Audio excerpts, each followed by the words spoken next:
Vamos a continuar con el estudio del movimiento ondulatorio. Ahora vamos a ver los conceptos de energía y de potencia, que es la rapidez con la que se transfiere la energía o con la que se realiza el trabajo. Entonces, en el caso de una onda transversal, en un medio elástico, en el caso de una cuerda, podemos escoger un segmento diferencial de la cuerda, que le vamos a llamar un DM. Un DM que se refiere a que tiene una masa muy pequeña. Y ese segmento de la cuerda está sometido a un componente de la fuerza tangencial que actúa sobre ese segmento de la cuerda que tiene un elemento de masa diferencial muy pequeño. Y en ese segmento también hay una componente transversal de la velocidad, como ya lo habíamos estudiado, ¿verdad? Que es una velocidad instantánea que depende de X y de Y. Pues bien, en esta parte a nosotros lo que nos interesa es estudiar la energía y darnos cuenta de que realmente no se trata de un sistema aislado, como lo conocemos o como lo estudiamos cuando estudiamos la ley de conservación de la energía mecánica en el curso anterior, Física General 1. Aquí no se trata de un sistema aislado. Vean que las ondas pueden transportar energía, pero no materia, y pueden tener momento lineal. Entonces, el análisis que vamos a hacer aquí es sobre el segmento de la cuerda, que tiene ese elemento de masa diferencial D. Entonces, primero vamos a comenzar estudiando la potencia. La potencia en una cuerda sujeta a un impulso que se le da, ¿verdad? Por donde pasa esa perturbación. Entonces, ya sabemos de la física general 1 que la potencia es un escalar y que se puede escribir como el producto punto de la fuerza y la velocidad. Bueno, resulta que aquí, como les decía, nos interesan algunos componentes en particular, que en este caso son los componentes en Y, los que necesitamos de esa fuerza y de esa velocidad, porque pues son los componentes transversales. Por lo tanto, esta formulita yo realmente puedo utilizarla así, puedo escribirla como Ft, y ya les digo qué significa esa notación. Entonces, esa notación que ustedes ven ahí, Fty, pues se refiere al componente tangencial y específicamente el componente transversal. Se refiere al vector tangencial y específicamente, perdón, al componente de esa Ft transversal, el Y. Y esta es la Vy, que es función de X y de T. ¿De acuerdo? Entonces vean que pasamos de un producto punto general a un producto normal, ¿verdad? Una multiplicación normal, ya identificando los componentes que nos interesan para el cálculo de la potencia. Y la otra cosa es que por aquí hay que tomar en cuenta que esta potencia realmente yo la puedo calcular. Aquí me faltó multiplicarla por tangente de sigma, ya que es una aproximación que estoy utilizando y le estoy poniendo menos aquí porque estamos construyendo un triángulo que tiene una ángulo, ¿verdad? Para hacer esta interpretación. Estamos cogiendo un segmento de recta muy pequeño, un segmento de la cuerda muy pequeño, y entonces estamos haciendo ahí una construcción moderna. No voy a ver los detalles, más bien me interesa que ustedes después los lean en su libro de texto, ¿verdad? Pero de esta aproximación que tenemos aquí, pues resulta que la potencia ahora la podemos escribir así. La potencia va a ser entonces menos la fuerza en tangencial por la V, que es la derivada de Y respecto de T, por la tangente, que es una pendiente. Entonces, la pendiente es de Y de X.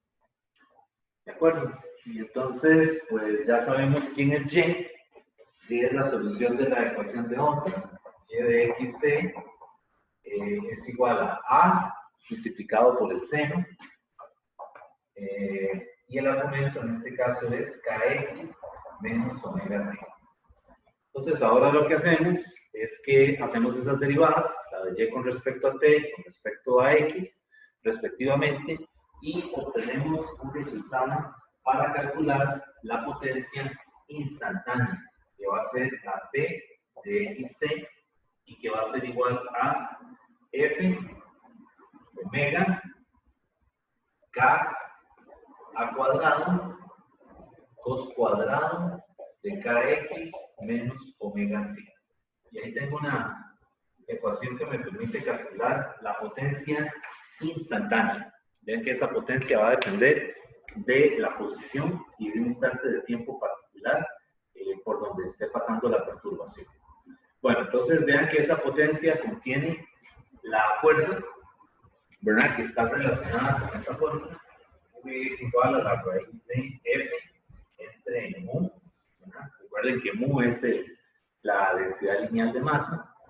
Y también contiene a omega, que es la frecuencia angular, ¿verdad? Y tiene también la K, que es el número de onda, y la amplitud, y aquí ahora quedó elevado al cuadrado del coseno cuadrado de kx menos omega t. Recuerden también que esta omega yo la puedo calcular como omega entre K, ¿no? Y este era un resultado de la cinemática, habíamos dicho, ¿verdad? Y este era un resultado de la dinámica, a la hora de sumar fuerzas en la dirección radial. Bueno, entonces, con esos resultados en mente, la potencia también se puede escribir ligeramente distinto, ¿verdad? Dependiendo de los datos que tengamos a la hora de resolver un problema. Entonces voy a escribir nuevamente esa potencia instantánea en función de x y de t. Y ahora la vamos a escribir de esta manera.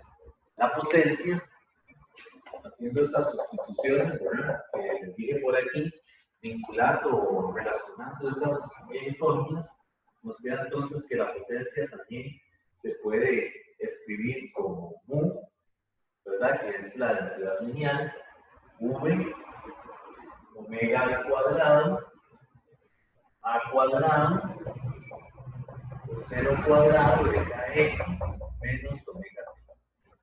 Entonces ahí tengo otra forma de calcular la potencia instantánea. Vean que lo que estoy haciendo es sustituyendo estas ecuaciones para eliminar la fuerza. Esto de allá me quedó F por omega por K por A cuadrado, cos cuadrado, y aquí me queda mu por V por omega cuadrado, por A cuadrado, por el coseno cuadrado. Bueno, resulta que esa es la potencia instantánea. Si ahora nosotros integramos ese resultado, estaríamos encontrando el valor promedio de la potencia. Entonces, la ecuación que voy a escribir ahora es la de potencia promedio. Entonces, ese resultado que vamos a poner ahora aquí viene de integrar la potencia, hallar el valor promedio, ¿verdad? Y con la definición del valor promedio, ¿verdad? Que es la integral de 1 sobre t, de 0 a t, ¿verdad? Como se calculaba, por ejemplo, en cinemática, pues utilizando esa ecuación, vamos ahora a escribir la potencia de esta manera. Esta es ahora la potencia promedio. La potencia promedio ahora es P. Le pueden poner una rayita, a veces se le pone OVG o P promedio, como usted quiera, para identificarla.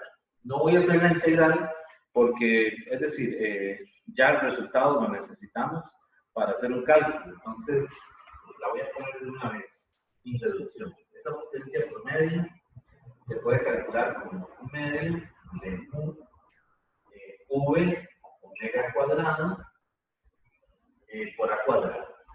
Y ahí tengo la potencia promedio. Vean que ambas potencias, tanto las instantáneas como la promedio, las unidades son el watt, ¿verdad? Que son joules sobre segundo. Entonces se abrevia con una W mayúscula o decimos que un watt es igual a un joule sobre segundo. Estas son las unidades de potencia en el sistema internacional de unidades. Bueno, entonces vean que aquí Obviando algunos pasos, ¿verdad? Ustedes después pueden ver en esta sección del libro.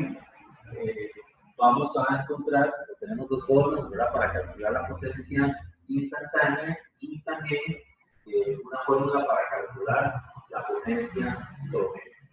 Ahora, vean que también la potencia es energía del tiempo, ¿verdad? Se puede ver por ahí. Entonces el libro también le da una aproximación para calcular esa energía. Y esa aproximación que le da ahí está en la página 506.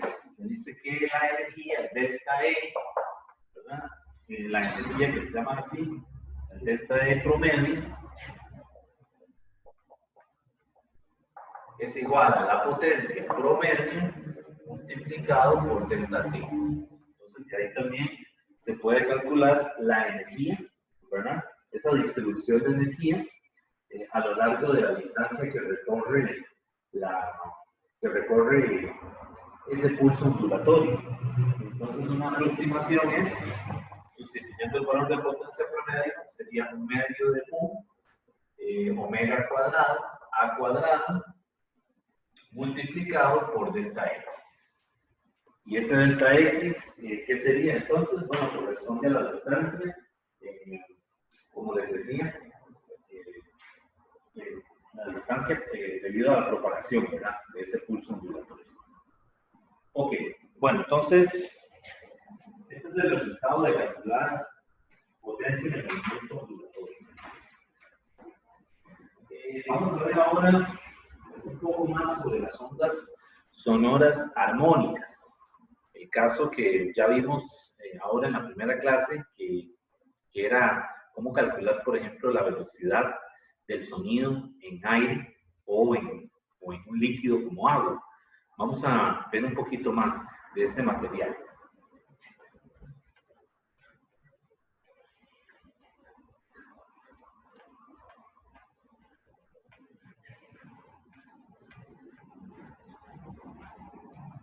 Bueno, esto que vamos a ver son ondas sonoras armónicas.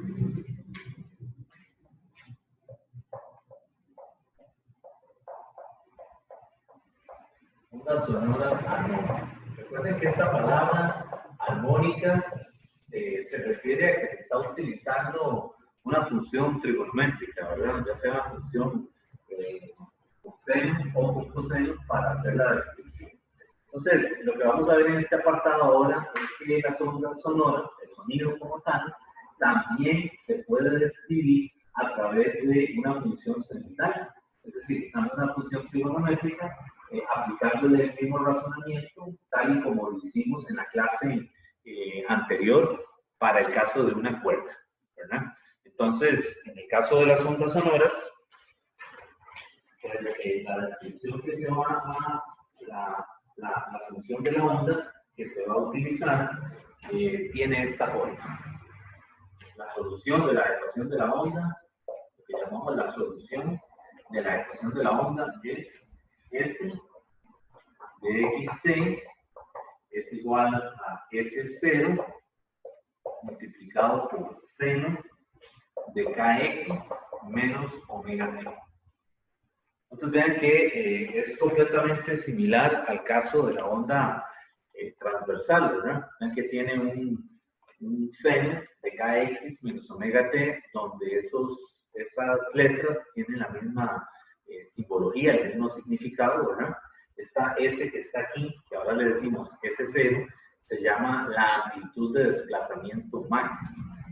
Y el K y el omega siguen siendo el número de onda y la frecuencia angular respectivamente. Y entonces vean que la forma de escribir esa onda sonora ahora es similar al caso anterior, ¿verdad? El caso de una cuerda. Solamente que, bueno, ahora el modelo es distinto. Anteriormente se trataba de una cuerda, ¿verdad? Que se le provoca un impulso y ahí se propaga la perturbación. En el caso de las ondas sonoras, el modelo que se utiliza es el modelo de un cilindro, ¿verdad? Que tiene un gas. Entonces, ese cilindro tiene un émbolo, como habíamos visto en fluidos, ¿verdad? Un émbolo, un pistón móvil, libre de fricción, de tal manera de que ese pistón se puede mover y puede ejecutar un movimiento armónico simple, un más. Y entonces lo que hace es que genera un patrón, un frente de onda en el gas que está encerrado en este espacio. Y entonces ese patrón de onda es la perturbación propiamente que pasa a través del gas, como que si fuera el caso de la cuerda, cuando se pega a un vibrador y produce las ondulaciones. Entonces vean que el modelo, aunque la parte experimental es distinta, el significado, la interpretación es la misma, ya que estamos utilizando una ecuación muy similar, que también usa una función trigonométrica. Entonces, el comportamiento, la descripción es la misma, aunque sean sistemas físicos distintos. Bueno, entonces,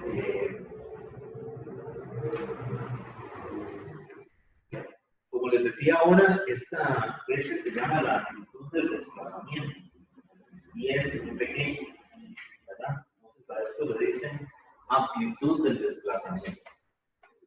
Y tiene valores muy pequeños. Cuando decimos muy pequeños, nos referimos a que son valores en el orden de 10 a la menos 5, por ejemplo.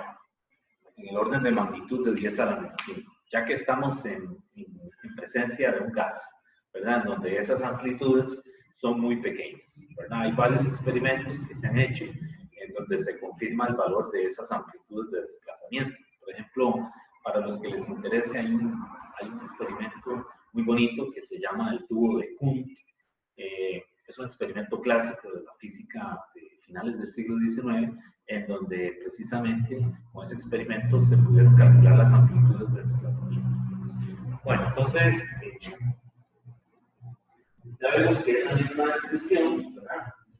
Y si se trata, por ejemplo, del caso de un sólido, que no lo mencioné, ¿verdad? También la velocidad para describir es similar, ¿verdad? Si es un sólido, la velocidad es ahora el módulo de Young entre la densidad volumétrica.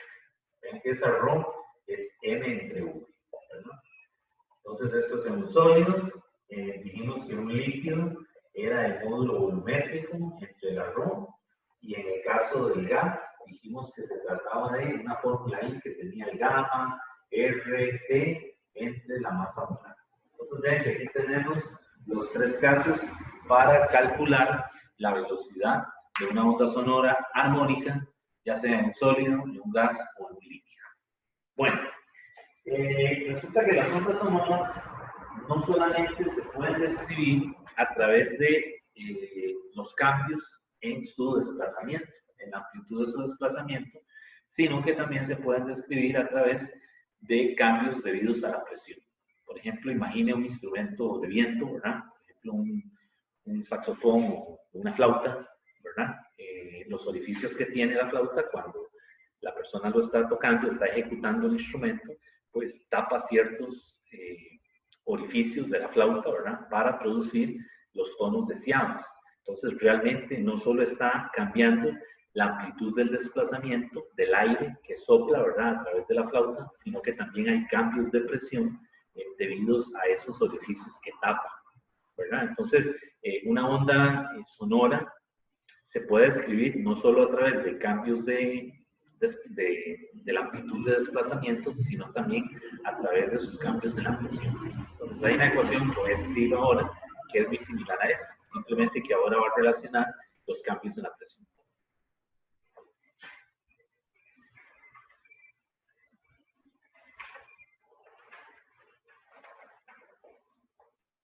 Esa ecuación es la siguiente. Vamos a ponerla por aquí arriba.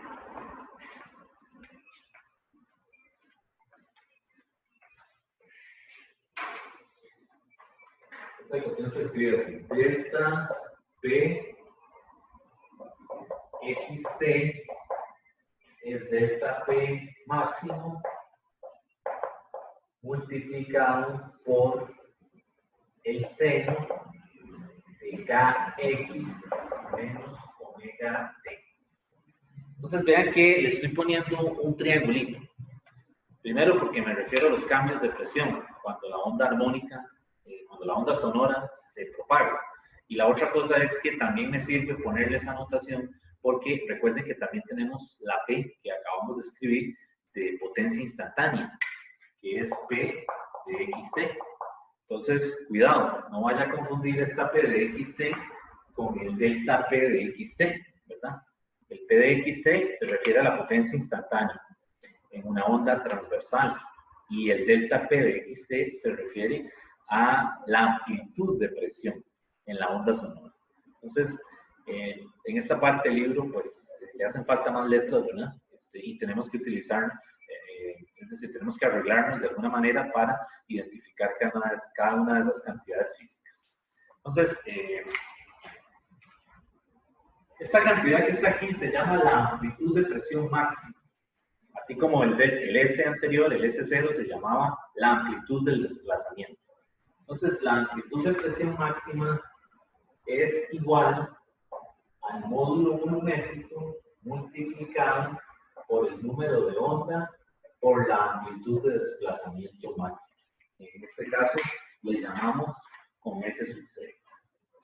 Pues bien, esto también se puede escribir, es decir, ese delta P, amplitud de presión, también se puede escribir cambiando el módulo. Vean que el módulo está relacionado con la velocidad de un líquido y su densidad. Entonces yo esto también lo podría escribir como el número de onda, la densidad, la velocidad al cuadrado por la amplitud del desplazamiento máximo. Y aquí ya tengo una ecuación que me relaciona ambas cosas. Yo algunas veces, para que no se me olvide, le quito el 0 que tiene la notación del Tipler y le pongo máximo para recordarme, para ayudarme a recordar que es una ecuación que me relaciona las dos amplitudes, la del desplazamiento con la de presión. Bueno, entonces, el libro en esta parte le llama P0 a esa amplitud. Le pone P0. Entonces, cuidado, confunde esa P0, que esa notación que está usando el Tipler, con la P de potencia. Que no se le vaya a hacer un enredo con eso, ¿verdad? Ok, bueno.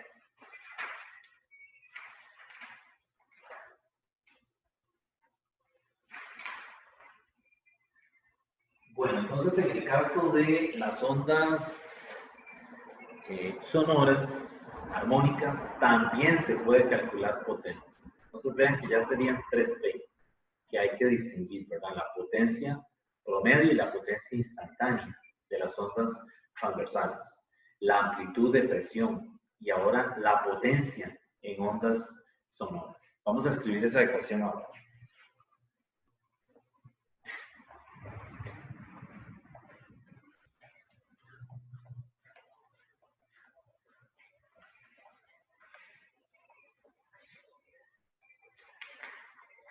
Entonces vamos a ver ahora potencia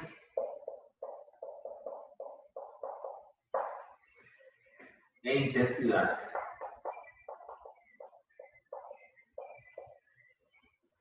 Potencia e intensidad en las ondas sonoras o en ondas sonoras armónicas. Bueno, esa potencia la vamos a calcular utilizando esta fórmula. Esa potencia va a ser A multiplicado por la amplitud de la presión máxima al cuadrado entre rho por 1, multiplicado por el seno cuadrado de kx menos omega t. Entonces ahí tengo una forma de calcular la potencia instantánea en una onda sonora. Cuidado, no la confunda. Esta es la potencia en la onda sonora que es longitudinal, ¿verdad? La primera que habíamos visto era la potencia en una onda transversal. Entonces, tiene que identificarlo, ¿verdad? Vean que son 3P, nuevamente, ¿verdad? Entonces, esta también, estrictamente, esta también es P de XT, ¿verdad? Es una potencia instantánea, pero ahora es para una onda sonora, ¿verdad? Que es una onda longitudinal. Y, por supuesto, también podemos calcular la potencia promedio. Entonces, la potencia promedio, nuevamente, pues hacemos lo que les decía, ¿verdad? Se toma el valor promedio por la definición, que es 1 sobre T, integral de T a T más el periodo, P de XT, dt. Entonces, habría que hacer esa integral, no la voy a hacer, ¿verdad? Porque realmente, para efectos prácticos, lo que necesitamos es la ecuación, y al hacer esa integral, pues vamos a obtener una fórmula para calcular la potencia promedio de una onda sonora. Y esa potencia promedio es A multiplicado por mi delta P máximo al cuadrado entre 2 rho por I. Vean que la diferencia es quitar esto. Cuando usted integra, esto es un medio, que es el medio que aparece aquí. Y el resto queda igual. Ven esta parte de aquí. Es A por delta P máximo entre rho por V. Y cuando usted hace esa integral, ¿verdad? Que es un seno cuadrado, tiene una identidad en trigonometría que hay que desarrollarla, escribirla explícitamente. Al hacer la integral, lo que va a quedar es un factor de P. Y ese medio es el que vemos multiplicando ahí a esta amplitud. Bueno, entonces, nuevamente, tenemos entonces los valores de potencia instantánea, que es la potencia de XT, ¿verdad? Para las dos situaciones, la onda transversal y la onda longitudinal, ¿verdad? En este caso es la onda longitudinal. Y tenemos aparte el delta P, que es la amplitud de presión de la onda sonora. Bueno. Ok. Vamos a ver ahora el concepto de intensidad para irlo relacionando con las ecuaciones que tenemos aquí. Voy a borrar quizás por aquí. Y lo que voy a escribir aquí es ahora la intensidad. Entonces, la intensidad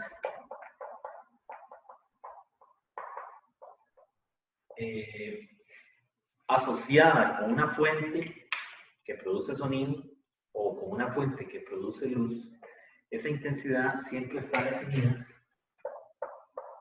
como la potencia promedio por unidad de área. Entonces, cuidado, esa A no es amplitud, esa A es área. La A que tenemos escrita de este lado es amplitud. Entonces, vean que en este capítulo se nos acaban las letras del abecedario, ¿verdad? Tenemos 3P y ahora tenemos 2A mayúsculas. No las confundan. Una es amplitud y la otra es área. Entonces, en este caso, para la intensidad es área. Las unidades de la intensidad son unidades de potencia, que son los watts, entre unidades de área, que son los metros cuadrados. Y esa cantidad nos sirve para trabajar con fuentes de luz o con fuentes de sonido. Bueno, entonces, vamos a continuar.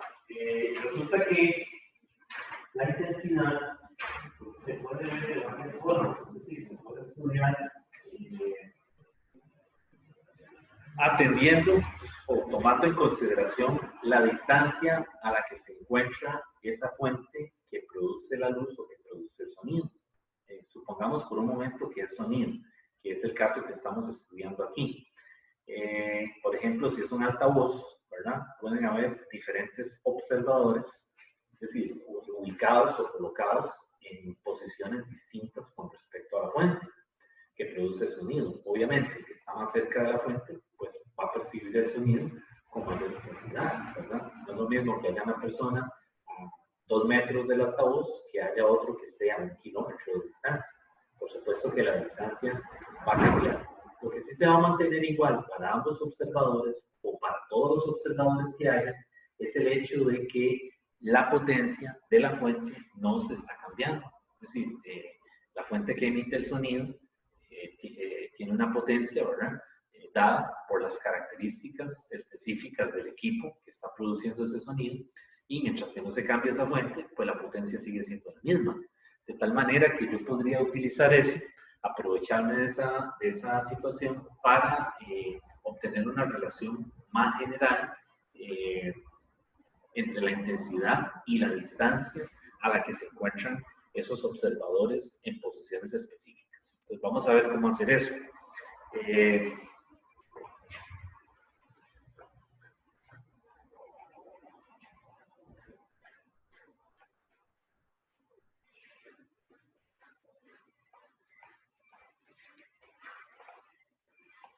Lo que voy a hacer es que voy a coger esta fórmula y la voy a despejar para la potencia. Pues potencia promedio es I por A, y se supone que para al menos dos observadores vamos a suponer que es la misma esa potencia. Entonces aquí sería I1 por A1, tiene que ser igual a I2 por A2. Y suponemos que se trata de un frente de ondas esférico. Es decir, que si yo tengo la fuente aquí, que está produciendo el sonido, el frente de ondas, ese patrón que se está desplazando hasta un observador, ¿verdad? Que está a una distancia R1, realmente cada uno de esos frentes es una esfera, ¿verdad? Se está suponiendo, recuerden lo que vimos en la clase anterior, que es una onda tridimensional, ¿verdad? Está en el espacio y esa fuente está emitiendo de forma isotrópica. Isotrópica en física significa que es la misma en cualquier dirección. Entonces se supone que es como que si fuera, como que si usted se imaginara frentes esféricos, ¿verdad? Que están invadiendo el espacio, ¿verdad? Donde están esos observadores. Entonces realmente el observador en un momento dado está a un radio R1 de ese frente que pertenece a ese frente esférico. Lo que pasa es que aquí es mejor ver esa R como una distancia. Y por allá tenemos otro observador, el observador 2, que ahora está a una distancia R2. Está más lejos de la fuente que produce el sonido. Por supuesto, entonces, va a tener que percibir el sonido con menor intensidad. Sin embargo, para ambos la potencia del emisor, del equipo que emite el sonido, siempre va a ser la misma. Por lo tanto, yo puedo aquí coger esta ecuación y como sabemos que el área de una esfera es 4pi r cuadrado, puedo aprovecharme de eso para encontrar, como les decía, una relación entre las intensidades y las distancias a las que se encuentran los observadores de esa forma. Entonces, puedo escribir esto, puedo escribir I1 por 4pi R1 cuadrado, tiene que ser igual a I2 por 4pi R2 al cuadrado. Y vean que en esa relación puedo cancelar los 4pi y voy a escribir de una forma más sencilla lo que me quedó.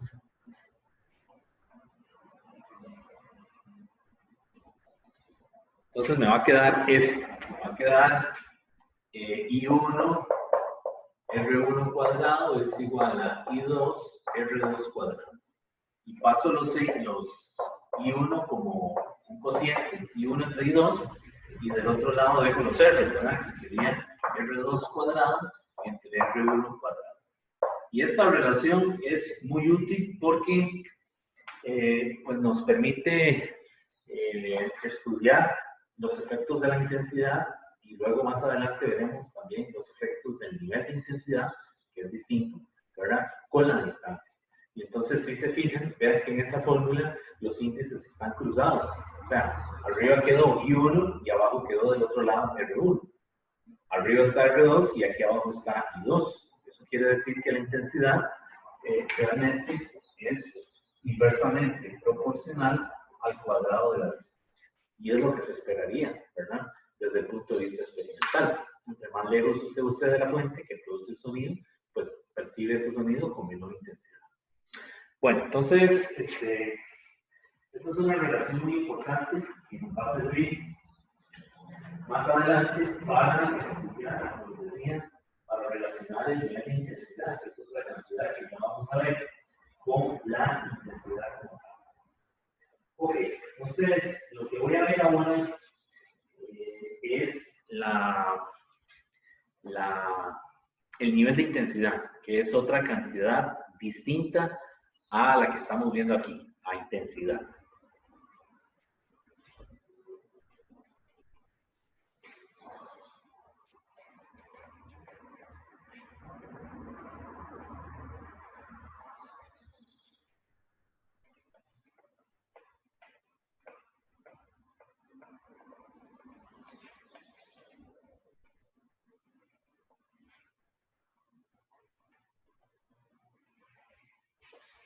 Ok, vamos a ver ahora entonces, les decía, ese nivel de intensidad.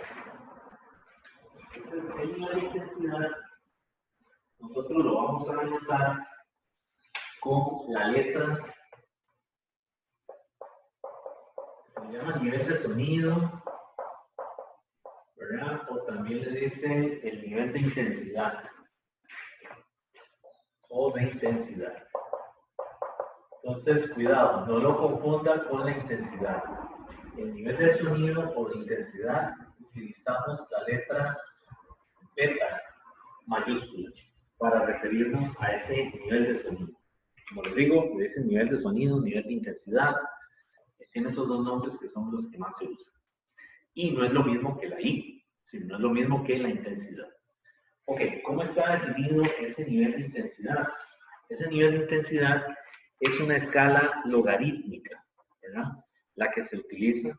Y la ecuación para calcular el nivel de intensidad es beta igual 10 multiplicado por el logaritmo en base 10, que no lo pongo, ¿verdad? Entre I entre I0. El argumento es ese cociente, I entre I0. Y las unidades que tiene el nivel de intensidad son los decibeles. Esa es la unidad del sistema internacional. Se llama el decibel. Decibel y se abrevia con una D minúscula y una B mayúscula. No una beta, sino una B mayúscula. Entonces, cuidado, no vayan a confundir beta con I. No es lo mismo. La I es potencia entre área. El beta es 10 por el logaritmo en base 10 de ese cociente I entre I0. Ok, ese I0 que ustedes observan ahí, ese argumento, se llama el umbral de audición humana. Digamos que se supone que es una escala logarítmica y le da el valor mínimo que puede percibir el oído humano. El valor, como está en una escala logarítmica, es I0. El valor que tiene es 10 a la menos 12 watt entre metro cuadrado. Ese es lo que llaman el umbral de audición humana, el I0. Y para efectos de problemas, pues siempre vamos a tener que usar este valor, ¿verdad? Si necesitamos sacar información de esta ecuación. Entonces, es importante que usted se lo vaya aprendiendo de memoria. Todas esas constantes que aparecen en su curso de física, la densidad del agua, la aceleración de la caída libre, y otras constantes que han aparecido por ahí, ¿verdad? La constante de gravitación, etcétera. Todas esas constantes es importante saberlas. Igual aquí, el umbral de audición también es importante saberlo. Bueno, entonces, vean que no es lo mismo hablar de la intensidad que hablar del nivel de intensidad. Entonces, en el caso del nivel de intensidad, estamos hablando de una escala logarítmica. Entonces, le voy a mencionar algunos posibles valores. Por ejemplo, el murmullo de las hojas. Cuando el viento pasa por ahí, ¿verdad? Entre las ramas de los árboles, más o menos el beta que escuchamos, que percibimos, muy suave, son 10 decibeles. ¿Verdad? Otro ejemplo, una oficina del gobierno, ¿verdad? O un aula en la universidad o en el colegio, donde todos los estudiantes están, suponemos que hablando con la misma intensidad. El nivel de intensidad, en este caso, anda más o menos en 50 decibeles. Y ahí va a ir aumentando, ¿verdad? Les voy a dar un caso un poco más drástico. Por ejemplo, un grupo de rock, estos que tocan en los conciertos, el nivel de intensidad anda aproximadamente en 110 decibeles. Para un observador que está pues ahí en la parte de abajo, ¿verdad? Que está muy cerca de donde estamos, el sistema de sonido percibe, el nivel de intensidad que percibe son 110 decibeles. Les comento, de 90 para arriba ya hay daño en los oídos. Inclusive un estudio reciente dice que de 80 decibeles para arriba, si usted está sometido constantemente o diariamente a ese nivel de intensidad, lo más probable es que sus oídos sufran un daño permanente. En el oído tenemos una membrana que se llama el tímpano, como ustedes sabrán, es como un tamborcito, ¿verdad? Y cuando entra la onda sonora, ¿verdad? Que se propaga a través del aire, pues ese tímpano lo que hace es una especie de oscilación, ¿verdad? Y eso es lo que le permite a usted distinguir los diferentes sonidos. Sin embargo, si ese nivel de intensidad es muy alto, pues lo que va a producir es el mismo efecto que cuando usted agarra un resorte y lo estira con una fuerza muy grande y lo deja deformado permanentemente. Bueno, eso es lo que pasa con la gente que está sometida a niveles de intensidad por lo menos arriba de 90 decibeles. Un concierto son 110 decibeles, ¿verdad? 3 horas escuchando un concierto ahí en la parte de abajo, en la grama, usted va a percibir ese sonido con 110 decibeles. Y un caso todavía mucho más drástico, por ejemplo, un avión de estos de combate, los que despegan de los portaaviones, el nivel de intensidad anda aproximadamente en 130, 140 decibeles. Si alguien está expuesto a ese nivel de intensidad, es un daño inmediato, ¿verdad?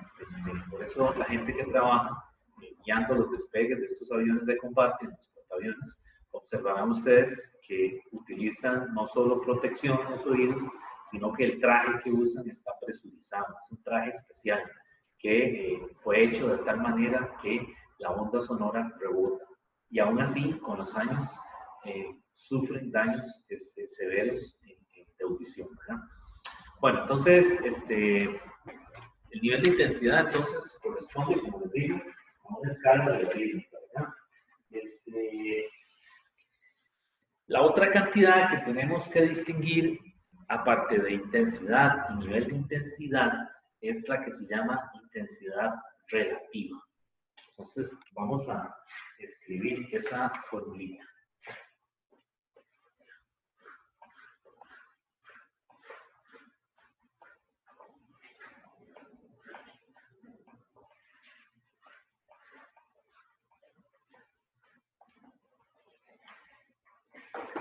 Esta es intensidad relativa.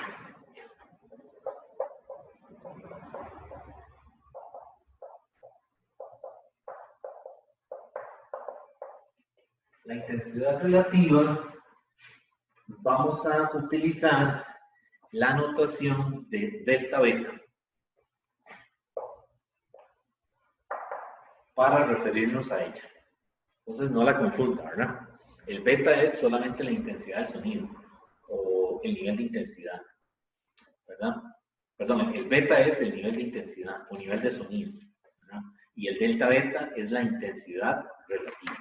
Esa intensidad relativa está definida como beta 2 menos beta 1. O al revés, puede ser beta 1 menos beta 2, pero siempre va a ser escogida convenientemente de manera de que sea un valor absoluto. ¿De acuerdo? No le puede dar negativo. Ok, entonces yo ahí puse beta 2 menos beta 1, pero depende del problema, podría ser al revés. Si yo sustituyo ahora aquí, me va a quedar entonces para beta 2, me queda 10 logaritmo de I2 entre I0, ¿verdad? Estoy usando la definición del nivel de sonido, menos 10 multiplicado por el logaritmo de I1 entre I0. Okay, si simplificamos un poquito esa ecuación, pues lo que nos va a quedar es que se cancelan los I0 cuando yo haga el logaritmo, ¿no? Recuerden que el logaritmo de un cociente se puede escribir como el logaritmo de una resta. Entonces, el nivel de intensidad realmente es 10 multiplicado por el logaritmo logaritmo de I2 entre I1. Pero por lo que ya sabemos de la intensidad, cómo está relacionada la intensidad con las distancias, también yo puedo escribir esto así. 10 multiplicado por el logaritmo de, y en lugar del cociente de las intensidades, pongo el cociente de las distancias. Entonces aquí sería R1 entre R2 al cuadrado. Y ese 2 lo puedo pasar, ¿verdad? Hay una propiedad en los logaritmos que me dice que puedo coger el exponente y bajarlo, ¿verdad? Ponerlo delante del logaritmo. Así que este nivel de intensidad también se puede escribir como 20 multiplicado por el logaritmo de R1 entre R2. Entonces ahí tengo otra ecuación útil que nos va a servir cuando necesitamos comparar la intensidad que perciben dos observadores. Por ejemplo, el ejemplo de los dos muchachos que están en un concierto, ¿verdad? El que está cerca del gramo, en la parte de abajo, y el que está en el palco. Entonces están a distancias diferentes con respecto a la fuente que emite el sonido. Entonces, entre ellos hay un nivel, hay una intensidad relativa. Pues muchas veces ese es un dato que se lo dan o que se lo van a pedir para que entonces estime la distancia a la que se encuentra un observador de una fuente o viceversa. Conociendo las distancias, estimar, por ejemplo, la intensidad de una fuente o el nivel de intensidad. Entonces vean que tenemos nuevamente tres cantidades que suenan muy parecidas, pero que significan algo distinto. No confunda intensidad con el nivel de intensidad, que también le dicen nivel sonoro, o nivel de sonido, y la otra cantidad es la intensidad relativa, que es esta última que estamos escribiendo aquí. Bueno, entonces, ese es el concepto de intensidad que vamos a también a trabajar aquí. El libro le llama, igual, le llama nivel de intensidad, ¿verdad? Y a la intensidad simplemente le llama intensidad como tal, ¿verdad? Entonces,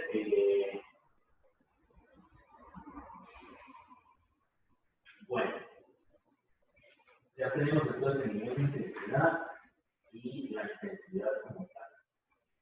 Ok. Lo que nos queda por ahí en este capítulo es el asunto de la reflexión y la transmisión de las ondas. Las ondas, cuando usted tiene una fuente que emite sonido, pues ese frente de ondas se propaga, ¿verdad? Avanza, pero es posible que encuentre alguna frontera, por ejemplo, una pared, y entonces se observa que hay un fenómeno de reflexión. Es decir, las ondas no solo se transmiten cuando la fuente está funcionando, sino que también llegan a una pared y se pueden reflejar. No sé si ha notado que cuando usted desaloja un cuarto en su casa, es decir, saca todo y va y habla dentro del cuarto, o sea, un cuarto que está vacío, ¿verdad? Y usted se va a pasar a otro cuarto de la casa, entonces sacó todo y va y habla y se oye como un hueco, ¿verdad? Se oye, uno dice que hay eco. Bueno, realmente lo que está pasando es que cuando usted habla, esa onda que se propaga, que se transmite hacia el frente, lo que hace es que pega en la pared, en las paredes del cuarto vacío y rebota. Y cuando rebota, se escucha eso que le llamamos eco, ¿verdad? Entonces, pues también esta parte del sonido en acústica se imaginarán que tiene un montón de aplicaciones en arquitectura, ¿verdad? En el diseño de espacios en los edificios, ¿verdad? De qué manera se optimiza el espacio, ¿verdad? La distribución para evitar estos efectos de eco, ¿verdad? O para aislar, si queremos aislar el interior de las posibles fuentes de sonido externas, ¿verdad? Entonces tiene toda una gran aplicación en arquitectura, ¿verdad? En cómo se hacen los diseños de los techos, ¿verdad? Los cielos rasos, qué tan altos son, ¿verdad? De tal manera de que esas ondas expansivas sonoras algunas veces hay que eliminarlas, ¿verdad? No se quiere que estén o que se produzcan, ¿verdad? En ciertos espacios pensados para una actividad específica, ¿verdad? Por ejemplo, un auditorio, ¿verdad? ¿Qué diseño tienen que tener los auditorios hoy en día? No solo de seguridad, sino también las especificaciones relacionadas con esto del sonido. Bueno, entonces, vamos a ver ahora esta parte que les comentaba ahora, que hemos relacionado con la reflexión de las ondas. Entonces, como les decía, las ondas se pueden reflejar y se transmiten.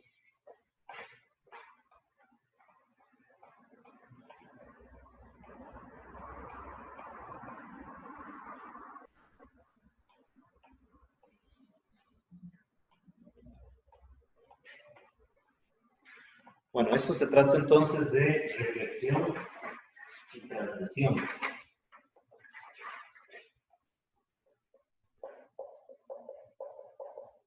Reflexión versus transmisión.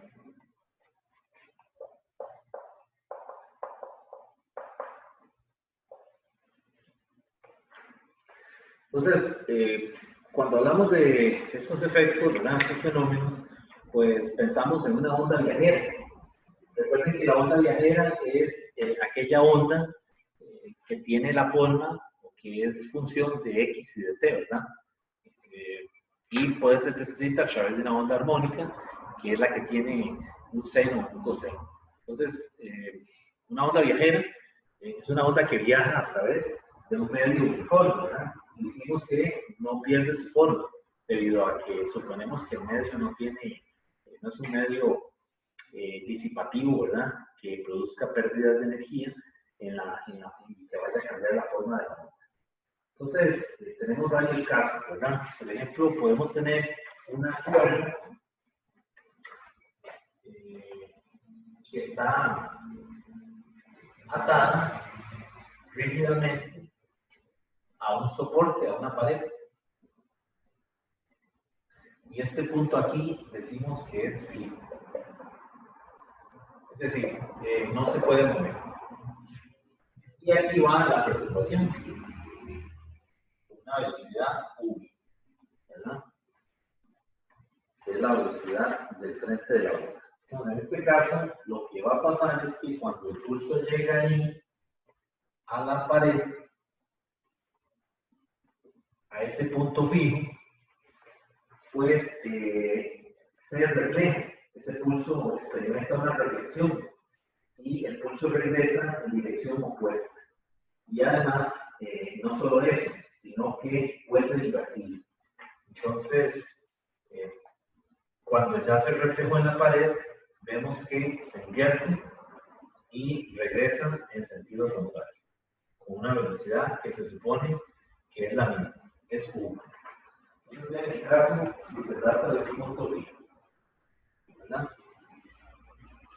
Entonces vean que esta es la onda reflejada y esta es la transmitida. Bueno, ¿qué pasa si el punto no es fijo? ¿Qué pasa si se trata de una situación en donde el punto es móvil?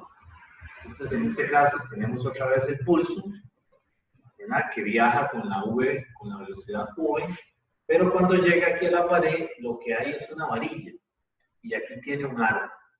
Entonces, ese aro es un aro móvil. Se puede desplazar, se puede deslizar a lo largo del tubo. Entonces, ¿qué va a pasar ahí? Bueno, cuando llega ahí, vamos a hacer el dibujo más cerca de la pared, cuando ya está acercándose al aro. Cuando llega ahí, pues lo que va a pasar es que ahora el pulso no se invierte, como en este caso. Sí se refleja, pero no se invierte. Entonces vemos ahora que el pulso continúa por encima, en la parte de arriba, y ahora se mueve en sentido contrario, con una velocidad que se supone que es aproximadamente V, porque dijimos que no es un medio disipativo, así que suponemos que la onda más o menos mantiene la misma forma, la misma amplitud, antes de que se refleje. Entonces, nuevamente, cuando tenemos un punto fijo, la onda reflejada, la onda transmitida se refleja y se invierte. Pero cuando tenemos un punto móvil, por ejemplo un aro, que se puede deslizar por esa varilla, la onda transmitida se refleja, pero no se invierte. Entonces, eso se puede ver en la parte experimental, ¿verdad? En un laboratorio probando con una cuerda, en ambas situaciones. Bueno, entonces, Vamos a ver ahora el caso de que la densidad lineal de las cuerdas cambie. Es decir, aquí estamos frente a un caso en donde solo es una cuerda que llega a un punto fijo o que llega a un punto móvil. Y entonces en ambas se refleja, pero en una se invierte. Bueno, ¿qué pasa si ahora tenemos una situación en donde tenemos dos cuerdas, por ejemplo? Dos cuerdas que van a tener distinta densidad lineal. Vamos a ver ese caso. Ese caso yo le llamé como una situación intermedia. Esta parte que estamos comentando, jóvenes, está en el libro, en la página 513, en la sección 15.4, donde le habla de las ondas y las barreras, ¿verdad? Entonces ahí es donde le habla de la reflexión, de la transmisión y de la refracción. Hay una parte aquí en este capítulo que ya yo se los había puesto en los problemas recomendados, y es que la parte de óptica no se va a evaluar. Pues en este capítulo hay una parte que tiene que ver con la luz, ¿verdad? Cómo una luz, un haz de luz incide, se refleja y también se refracta. Esta parte de refracción no la vamos a evaluar en el curso. Solamente nos interesa la parte conceptual de la reflexión, de la transmisión y de la reflexión. Bueno, entonces vamos al caso que les decía, la situación intermedia. Cuando tenemos dos cuerdas que tienen diferente densidad lineal de masa. Entonces voy a borrar por aquí.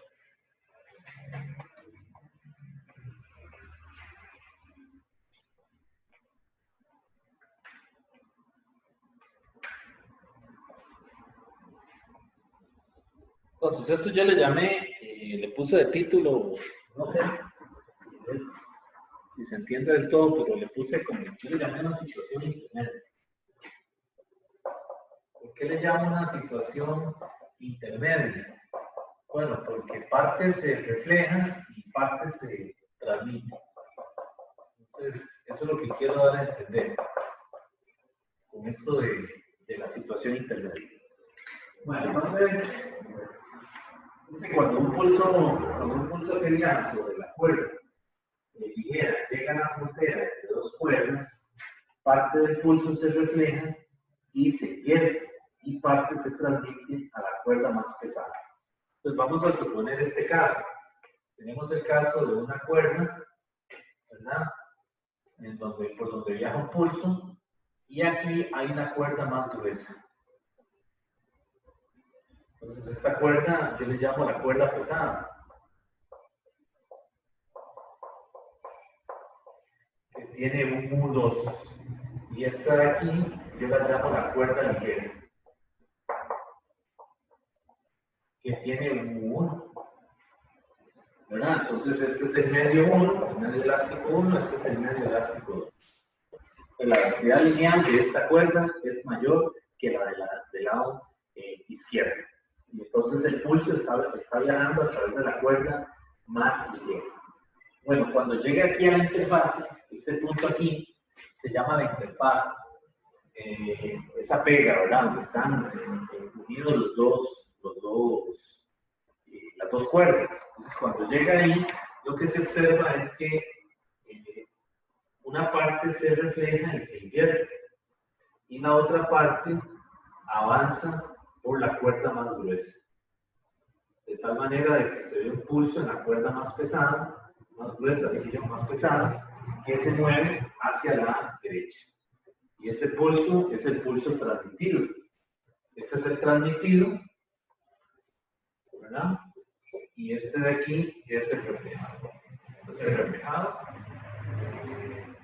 avanza otra vez, pero ahora hacia la izquierda.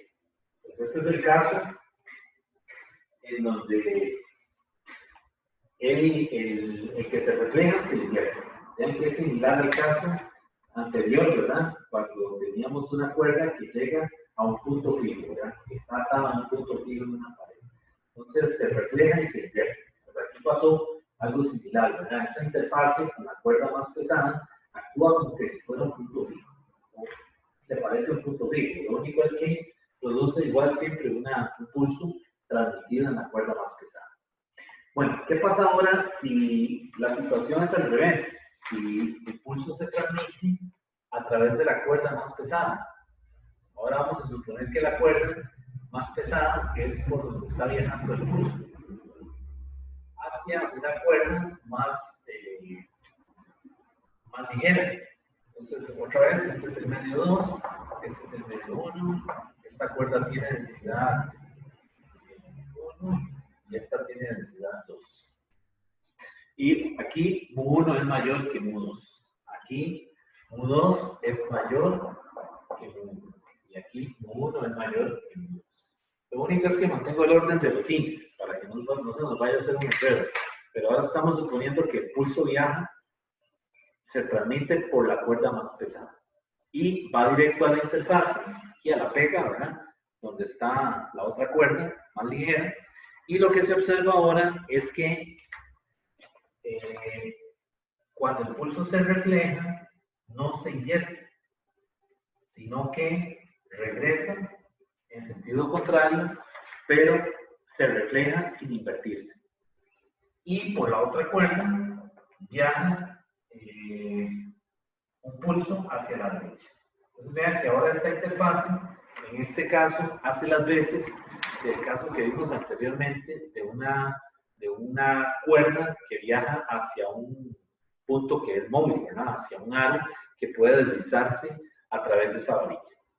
Entonces, vean que podemos hacer esa comparación, ese análogo, digamos, ese parecido para ambas situaciones. Bueno, entonces vean que en este caso el reflejado no se invierte, ¿verdad? Bueno, entonces de aquí podemos sacar algunas conclusiones, ¿verdad? La primera es que si las cuerdas obviamente son de distinto material, obviamente los mu van a ser distintos, ¿verdad? Porque si son iguales, es decir, si son dos cuerdas con el mismo densidad lineal, no tiene sentido, ¿verdad?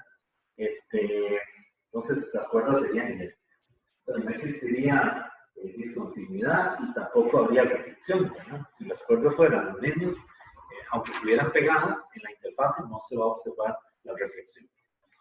Debido a una situación que estamos suponiendo que hay continuidad, ¿verdad? Es decir, no puede ser que el pulso acabe cuando llega a esa interfaz.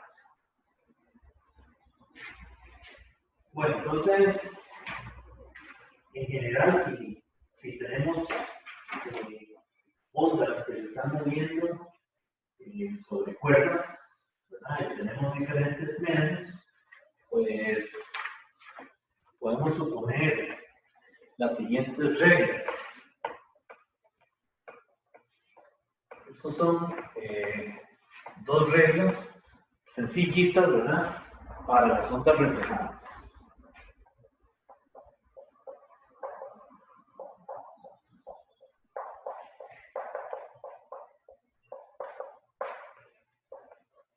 Si tenemos dos medios en general, el medio A y el medio B, ¿verdad? Dos medios, dos cuerdas, ¿verdad?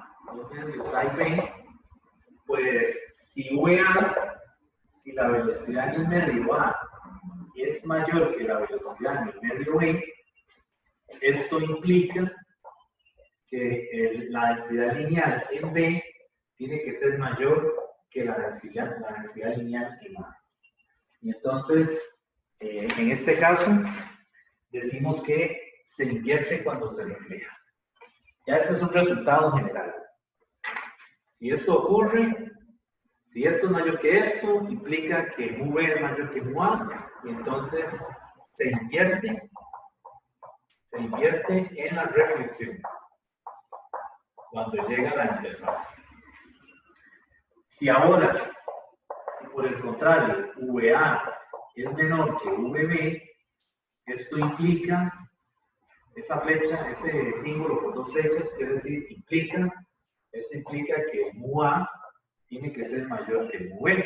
O sea, que la cuerda del medio A es mucho más densa que la cuerda del medio B. Y entonces, no se invierte en la reflexión. No se invierte en la reflexión. Bueno, y la otra cosa es que recuerden que en estos casos, cuando tenemos dos cuerdas, ¿verdad? Dos medios, recuerden que tiene que haber continuidad, ¿verdad? Entonces, se supone que la frecuencia en una cuerda tiene que ser la misma que en la otra. Entonces, en estas fórmulas también tenemos que tomar en cuenta que lambda también, perdón, que la V también está relacionada con la frecuencia a través del número de onda, ¿verdad? Entonces, es una situación en donde la frecuencia tiene que ser la misma en ese punto, en esa interfase. Y se trata también de un movimiento uniforme. Entonces, recuerden que aquí la velocidad es distancia entre tiempo. Entonces aquí también tenemos que tener cuidado de que V también es la longitud de la cuerda entre el delta T. Entonces vean que tenemos que jugar con estas formulitas, ¿verdad? Si viniera un problema donde tenemos dos medios, dos cuerdas, ¿verdad? Que estén pegadas en la interfase. Bueno, hasta aquí la teoría del capítulo de movimiento ondulatorio. En una próxima clase vamos a comenzar a hacer problemas de este material.